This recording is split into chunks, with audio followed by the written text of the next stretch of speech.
So I know One Punch Man, but like, is this an iconic moment from One Punch Man? Like, I've never seen One Punch Man or read One Punch Man.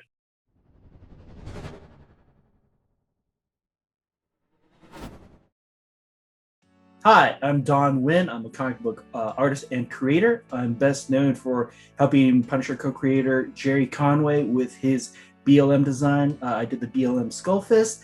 I also created Pablo the Gorilla, and I'm a Marvel anime sketch card artist for Upper Deck. before I do my intro, I just want to say I did read Pablo the Gorilla, and it was really good. I finally got around to reading all of my like Kickstarter comics, and like I really enjoyed that one. You can leave that in if you Yay! want. I don't care. But my name's Russell Nohelty. I'm a USA Today best-selling author. Most probably popular for my anthology series, Cthulhu is Hard to Spell, and also the comic books that I've created, Ichabod Jones' Monster Hunter, Katrina Hates the Dead, and Pixie Dust. To me, it's the amalgam of great writing and excellent artwork. There's always a saying in comics that you can have great writing and mediocre art, and that could still pull a comic through. But when you get those two things together and they sync perfectly, that's what makes an iconic comic. Great story, great character, and just fantastic visuals.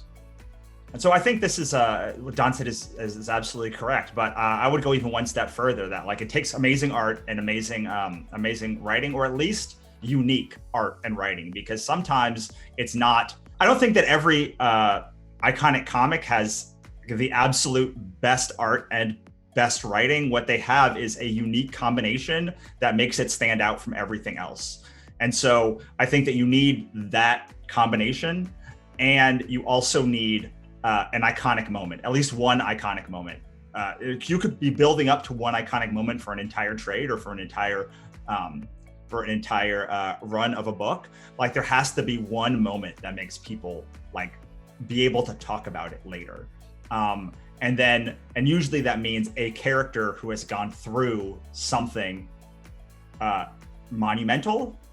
And that doesn't mean that it has to be like they save the world. It could be that like their parents just got divorced. Like, but it has to be like a monument. A character has to have gone through a monumental struggle that pays off in an iconic moment, using unique art and story that makes it stand out above others.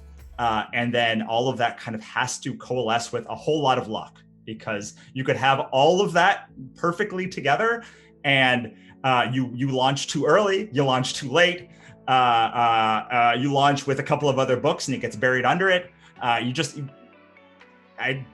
A lot of that iconicness comes from sort of the collective consciousness also reacting to that thing in the same time.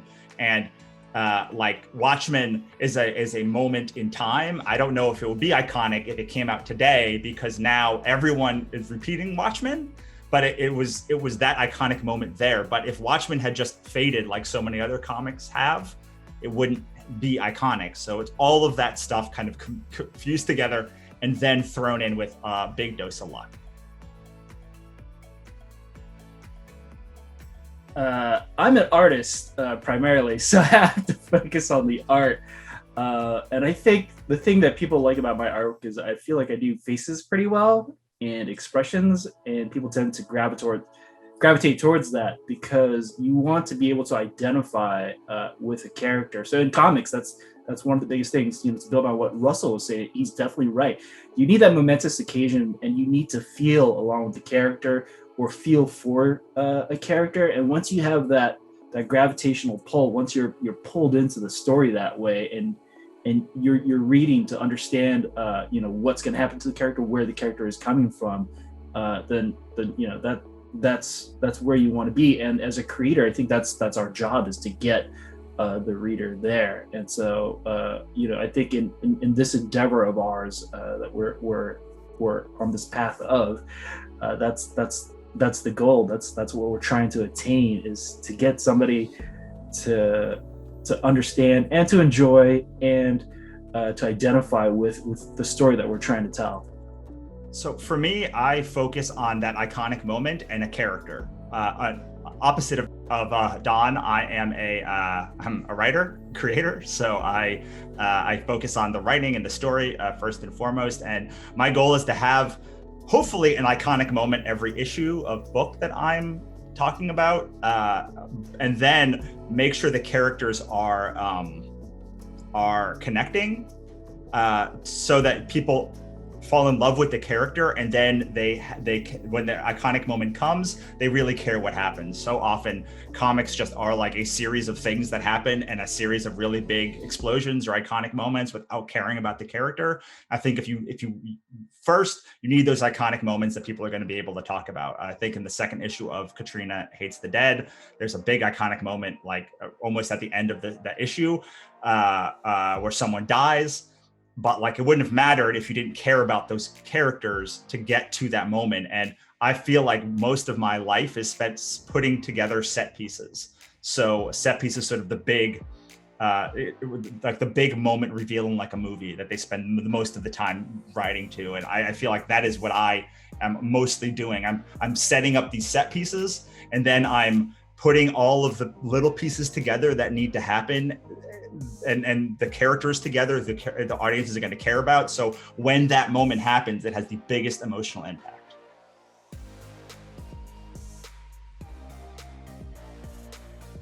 Here we are. I love this panel. For those who have read it, we all know where it started in the comic, with Rick waking up. And for those who, for some reason, haven't read the comic or have seen the show,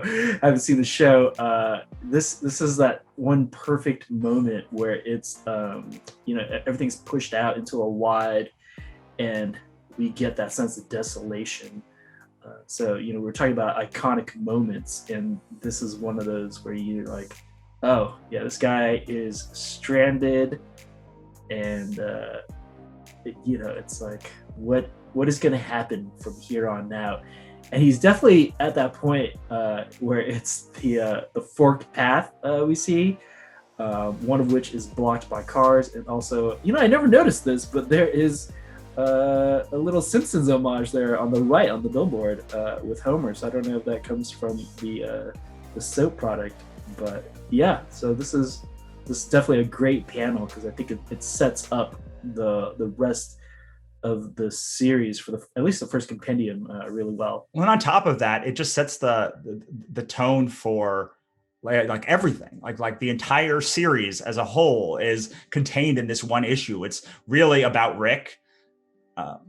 It's been 5 years or so. Like, can we talk about like how it ended? Like, it ends with like a moment for like Rick, and like then it ends, and it like starts here and it ends at another specific moment, and like it's really about Rick's journey. And we took all these forks in that, but like the first issue is like, this is about Rick coming to terms with like living in this apocalypse. And I think that with young creators, I always tell them to keep the first issue small, like introduce characters slowly over time, because it is much easier to fall in love with one character and to do one character justice than it is to do 5 characters. We talk about Ichabod Jones' Monster Hunter. It is one character's journey. There are other characters, and other characters that come into it are very important in the story, and it even becomes sometimes their story.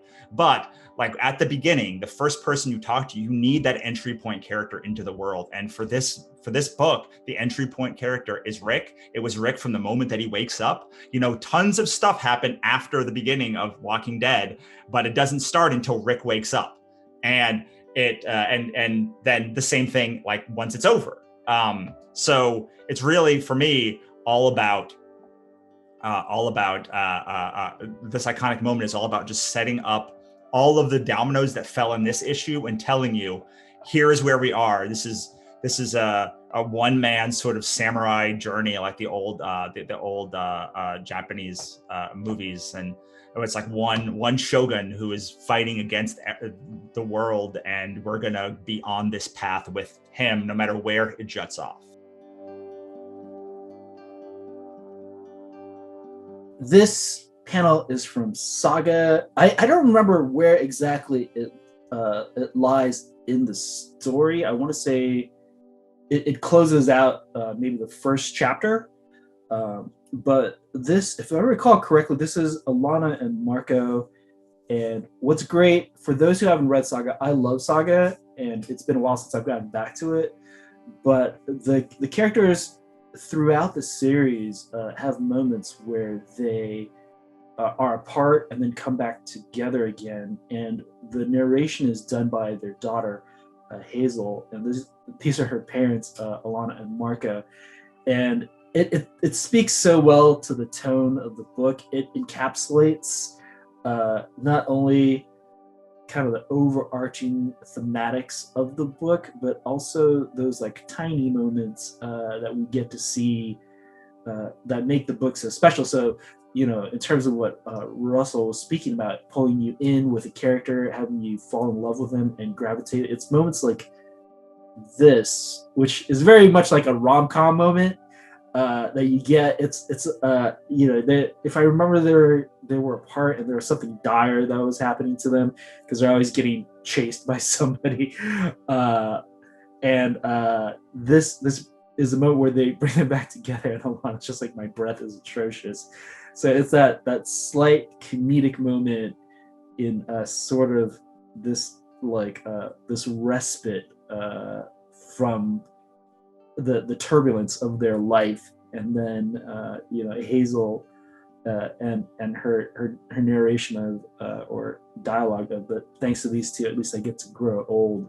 And it's moments like that, like what Russell was talking about, that make a comic sing or make it special and get it to stick in your mind. And I think Fiona Staples and Brian Vaughan do a fantastic job of storytelling with that. So if you haven't ever read Saga or had a chance to check it out, it's one of those series that I have to recommend to everybody. Like, it's on my list, that, or like Descender, for example, from Jeff Lemire and Dustin Nguyen.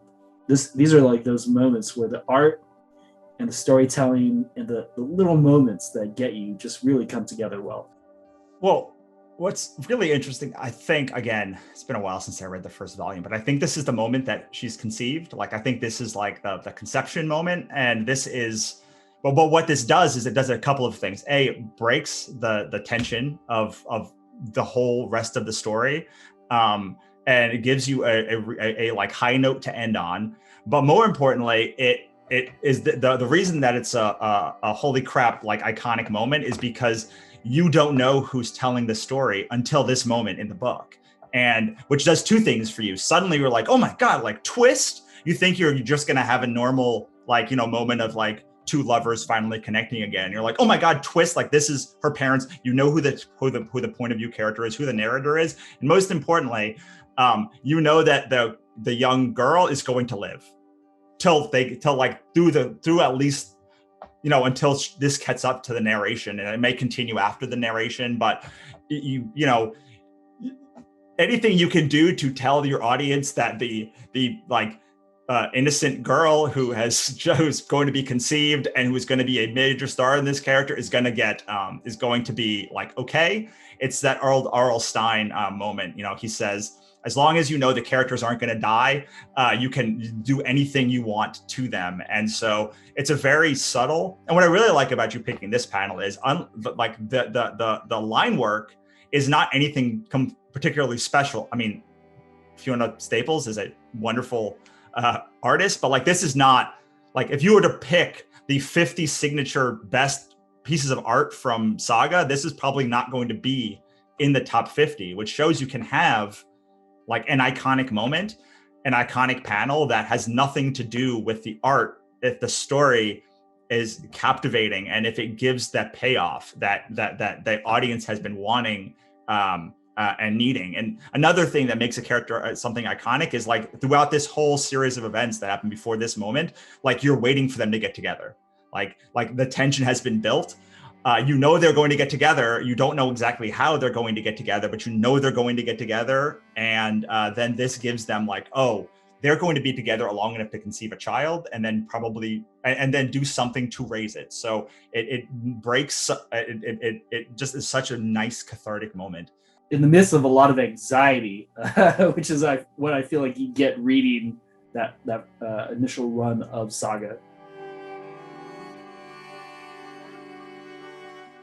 Okay, which is funny because the panel says okay. This I know nothing about, so my commentary on this will only be to the image that I see, and I believe this is from One Punch Man, And as far as I know, the character defeats his enemies in one punch. And it's a manga turned into an anime. And I apologize to all the anime fans out there. I'm not a huge anime person. I haven't watched this one yet, but it's on my list. What I love about this though is it's this funny moment. It seems like he's kind of and the expression I think says it all, where he's kind of like, okay, like what's the big whoop here? And it definitely to me is meme worthy, and for me that makes it an iconic image. I mean, this is everything about One Punch Man, right? In one image. I mean, it's a big bad guy who is just monologuing, and One Punch Man could not care at all about what is happening and what this guy's monologuing about, which like really is the commentary, because like One Punch Man is a commentary on the whole like superhero genre and like the whole sort of like manga anime industry, and his like everything that people go through and these horrible times. Like he doesn't have any of that. He just like he can very easily, his biggest problem is like he can't find a villain who can touch him or like hurt him, and so like these big monsters continually come in One Punch Man, and like they think they're going to be the one to destroy him, and he just keeps punching through them in one punch. And even the way that he talks about how he got his powers is like hilarious. And all of these sort of iconic moments that we're talking about, like this, here's another one where it defines the series. Like this panel is the face of the character saying okay on black. There's nothing special as far as the art goes. It's nothing special as far as the moment goes, because it happens often but it defines what it means to be One Punch Man, or to be a fan of One Punch Man, or just the ethos of like, it's the thing I love about One Punch Man is like, I wish that I could go up against all the monsters in my life with the blasé, I'm going to beat this, it's not a big deal attitude that One Punch Man exhibits all of the time. So to me, like, that is why this moment becomes iconic and is put on t-shirts and everything, because it defines everything about the character in one very simple image. And also it's very easy to go to someone who's monologuing and literally just post this on Facebook or on like for anything that's happening, just like this is the perfect response. So yeah, it's wonderful, and it's wonderful in a way that the other two are not. It defines, and it's iconic in its own specific, special way, which I really think, to go back to what we've been talking about this whole time, is like that is what we're looking for. Like that is what makes it iconic. Like does it resonate?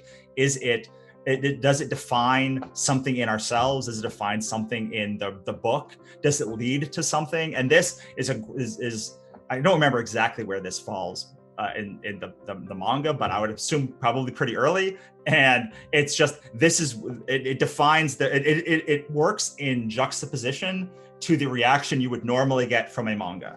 Like in most manga, there would be like, a guy or girl screaming about like their family or their like fate or like something, or like punching the person, and like this doesn't happen. Like the response is antithetical, which is what makes it iconic.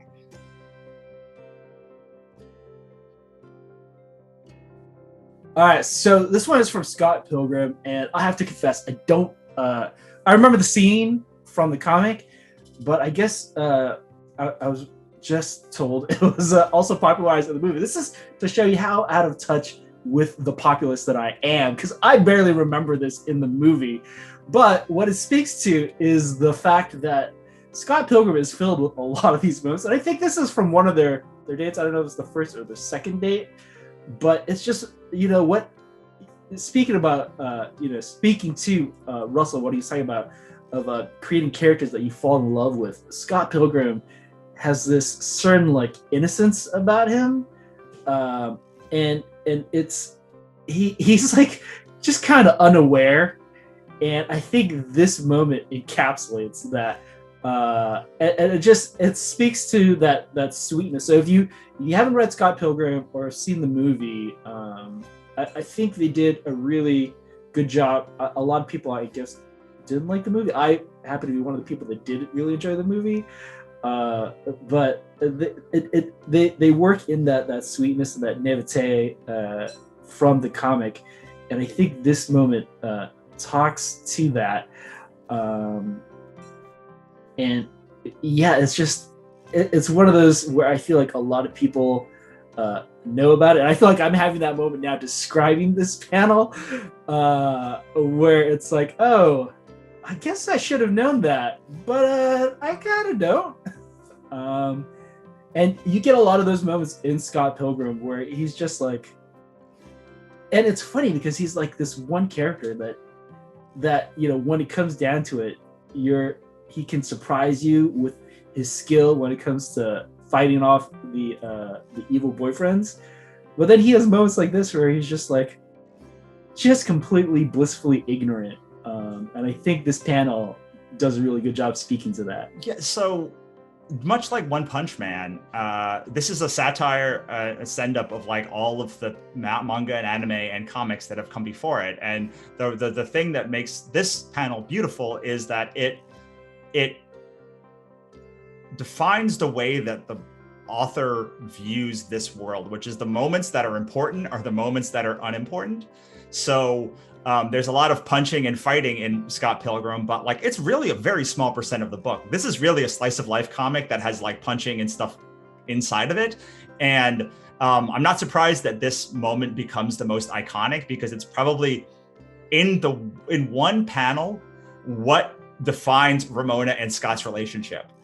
And also this like naivete that gets teased out and also kind of upended throughout the course of the book. But if someone was to ask me what is the one moment what is the one panel that defines their relationship, like it's this. It's Ramona telling Scott facts that he should know as a like adult human and does not, and then Scott being like, wait, what? No one ever told me these things. And it speaks so wonderfully to the series as a whole, and it sort of encapsulates it all in like one panel. And again, like maybe I didn't realize this until we started recording here, but all of these, what all four of these have in common is they encapsulate the whole series in one image. And that is, and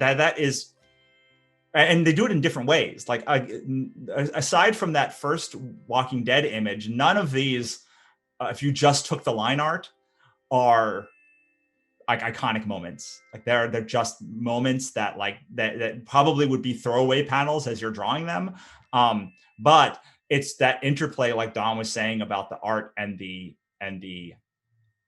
writing and how you build up to this moment that really brings it. And that I think is what makes this particular image iconic. Again, in a similar way that One Punch Man does, but in a way that is wholly different from all of the others. And so nice to see such a range of iconic moments to show that it's not one thing that will make your thing iconic. It's not like having that amazing panel. Oftentimes people will just pass those like 2-page spreads because like they're fighting, and fighting is, to me, it's boring. Like I care about character moments, but it's really how all of those things interplay together and how you build up to it.